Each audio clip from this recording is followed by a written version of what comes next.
warahmatullahi wabarakatuh. Perkenalkan, saya Aisyah Putri Tamami dengan NIM 06091182025003. Program Studi Pendidikan Biologi Fakultas Keguruan dan Ilmu Pendidikan Universitas Sriwijaya. Baiklah, di sini saya akan menjawab 6 pertanyaan ujian akhir semester mata kuliah Pendidikan Kewarganegaraan. Pertama, jelaskan bagaimana karakteristik warga negara Indonesia yang baik dan bagaimana implementasi dalam kehidupan sehari-hari yang saudara lakukan sebagai warga negara yang baik. Karakteristik warga negara yang baik. Yang pertama, memiliki pemahaman yang baik tentang sejarah serta tujuan negaranya.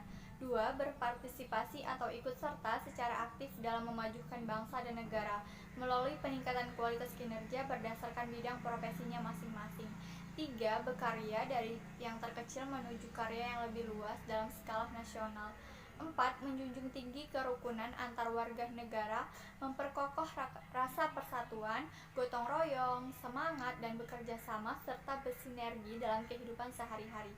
5. Cinta tanah air dan bangsa, serta tidak membeda-bedakan sara di lingkungan pergaulan sehari-hari. 6. Terus belajar dalam mengembangkan potensinya sesuai bakat dan minatnya, sehingga nantinya dapat berkarya serta ahli dalam bidangnya. 7. Mendukung segala kebijakan pemerintah, serta melihat dari sisi positif dalam menyikapi setiap kebijakan yang telah diputuskan oleh pemerintah.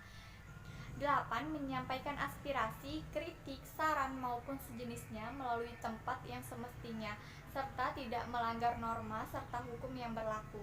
9. Ikut serta dalam pemilu. 10. Memiliki kesadaran untuk membayar pajak dalam rangka berpartisipasi dalam pembangunan bangsa. Implementasi dalam kehidupan sehari-hari yang saya lakukan sebagai warga negara yang baik yang terdapat di dalam Pancasila. Yang pertama, ketuhanan yang Maha Esa. Nah, saya menerapkan sila pertama ini yaitu dengan cara beribadah dan berdoa serta menghormati antar pemeluk agama lain.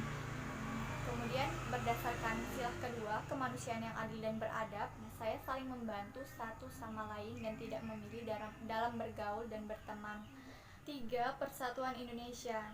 Mencintai dan memakai produk asli negeri sendiri merupakan penerapan pada sila ketiga. Keempat, kerakyatan yang dipimpin oleh hikmat kebijaksanaan dalam permusyawaratan perwakilan. Contohnya, saat saya melakukan musyawarah dan berdiskusi dalam kerja kelompok di kelas. Kemudian yang kelima, keadilan sosial bagi seluruh rakyat Indonesia. Seperti contohnya, saya melaksanakan piket kelas dan bekerja sama merupakan penerapan dari sila kelima. Jadi, kalau kamu dapat jatah piket kelas ya harus dilaksanakan dan dijalankan. Kedua, apa yang dimaksud identitas nasional? Dan jelaskan unsur-unsur pembentuk identitas nasional.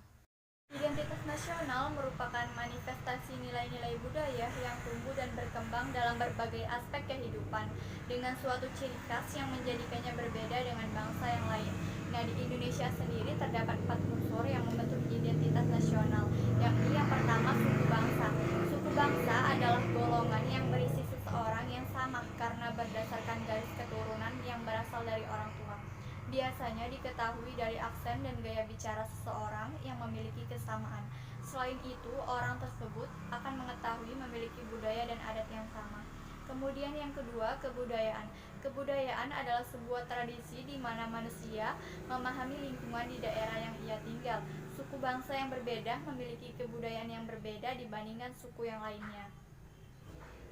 Ketiga, ada agama. Agama merupakan suatu identitas manusia mengenai kepercayaannya kepada Tuhan Yang Maha Esa, di mana Indonesia diakui ada 6 agama, yaitu ada Islam, Kristen, Katolik, Hindu, Buddha, Konghucu. Nah, dari sini akan terdapat perbedaan hari perayaan dan tata cara beribadahnya. Kemudian yang keempat, bahasa. Bahasa ini sering digunakan dalam kehidupan sehari-hari. Pasti suatu manusia yang tinggal di suatu negara dan suatu daerah pasti memiliki kebahasaan yang sama, yaitu bahasa negara dan bahasa daerah. Ketiga, bagaimana cara mempertahankan NKRI dari disintegrasi bangsa? Disintegrasi sendiri menurut Kamus Besar Bahasa Indonesia adalah suatu keadaan tidak bersatu padu atau keadaan terpecah belah. hingga hilangnya keutuhan atau persatuan dan terjadinya suatu perpecahan. Nah, berikut cara agar dapat mempertahankan NKRI dari disintegrasi. Yang pertama, Pancasila dan Undang-Undang Dasar 1945 harus digemakan lagi sampai ke rakyat yang paling bawah dalam rangka pemahaman dan penghayatan kehidupan sehari-hari. Kedua, GBHN yang pernah ada yang dapat digunakan sebagai pedoman dalam membangun bangsa dan negara perlu dihidupkan kembali. Ketiga, para tokoh elit bangsa harus bersatu dan dapat memberi contoh dan menjadi teladan bagi rakyat. Jangan selalu berkelahi dan saling caci maki hanya untuk kepentingan kelompok atau partai politiknya. Keempat, budaya bangsa yang berbudi pekerti luhur hendaknya diangkat untuk diingat dan dilaksanakannya oleh bangsa ini, yaitu budaya saling hormat menghormati. Kemudian yang kelima, TNI Polri harus segera dibangun dengan tahapan yang strategis. Jangan ditentukan oleh DPR demi terciptanya keamanan dan stabilitas negeri. Jangan ada lagi curiga atau mencurigai antar unsur bangsa. Ini karena keselamatan bangsa dan negara sudah terancam. Sudah seharusnya kita sebagai warga negara Kesatuan Republik Indonesia lah yang harus mencegah ancaman terjadinya disintegrasi di negara kita ini. Kita tidak bisa hanya berdiam diri saja melihat situasi yang ada. Tentunya kita tidak menginginkan perpecahan yang terjadi di Indonesia. 4. Secara umum dikenal 3 macam sistem pemerintahan, yaitu sistem pemerintahan presidensial, parlementer, dan semi-parlementer. Jelaskan maksudnya. Indonesia menganut sistem apa? Dan jelaskan mengapa Indonesia menganut sistem tersebut. Yang pertama, sistem pemerintahan presidensial. Nah, sistem pemerintahan presidensial ini merupakan sistem pemerintah di mana presiden dipilih oleh rakyat, bukan oleh parlemen. Kekuasaan eksekutif dipegang presiden dan terpisah dari kekuasaan legislatif di parlemen. Menteri dalam kabinet pada pemerintahan presidensial diangkat oleh dan bertanggung jawab kepada presiden. Negara dengan sistem presidensial, kepala negara sekaligus kepala pemerintahannya adalah presiden. Kemudian yang kedua ada sistem pemerintahan parlementer. Sistem pemerintahan di mana parlementer memiliki peran penting dalam pemerintahan. Pada sistem parlementer, kepala negara dan kepala pemerintahannya terpisah. Menteri dalam kabinet pada pemerintahan parlementer diangkat oleh dan bertanggung jawab kepada parlemen. Kemudian yang ketiga, semi parlementer.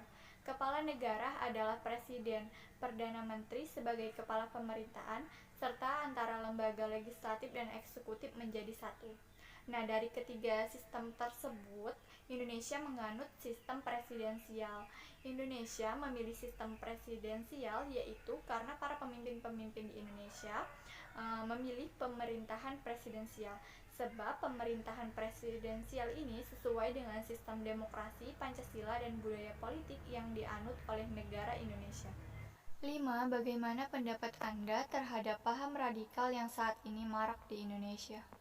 Paham radikalisme dinilai masih menjadi ancaman serius bagi keberlangsungan kehidupan berbangsa dan bernegara. Menurut saya, isu radikalisme yang marak saat ini menjadi masalah yang kompleks, harus dipecahkan setiap elemen poposan masyarakat, karena hal ini menyangkut sebuah ideologi seseorang. Terutama sebagai generasi muda, sudah sepatutnya kita selektif dan memperluas sudut pandang kita dalam melihat situasi. Isu radikalisme tersebut erat kaitannya dengan media. Jadi, sebagai generasi muda, kita harus membentengi diri dari hal-hal tersebut dengan cara penguatan iman dan memperluas lagi wawasan kita. Keenam, jelaskan hubungan antara wawasan Nusantara, ketahanan nasional, dan bela negara. Wawasan nasional bangsa Indonesia adalah wawasan Nusantara yang merupakan pedoman bagi proses pembangunan nasional menuju tujuan nasional. Sedangkan ketahanan nasional merupakan kondisi yang harus diwujudkan agar proses pencapaian tujuan nasional tersebut dapat berjalan dengan sukses. Oleh karena itu, diperlukan suatu konsepsi ketahanan nasional yang sesuai dengan karakteristik bangsa Indonesia. Dengan adanya wawasan Nusantara, kita harus dapat memiliki sikap dan perilaku yang sesuai kejuangan, cinta tanah air, rela berkorban bagi nusa dan bangsa, bela negara. Dan dalam kaitannya dengan pemuda penerus bangsa, hendaknya ditanamkan sikap wawasan Nusantara sejak dini, sehingga kecintaan mereka terhadap bangsa dan negara lebih meyakini dan lebih dalam. Jika seseorang sudah mencintai bangsa dan negara itu, sudah pasti seseorang itu akan melakukan bela negara. Dia akan membela sesuatu yang dia cinta. Sekian jawaban dari saya. Apabila terdapat kesalahan kata, saya mohon maaf. Wassalamualaikum warahmatullahi wabarakatuh.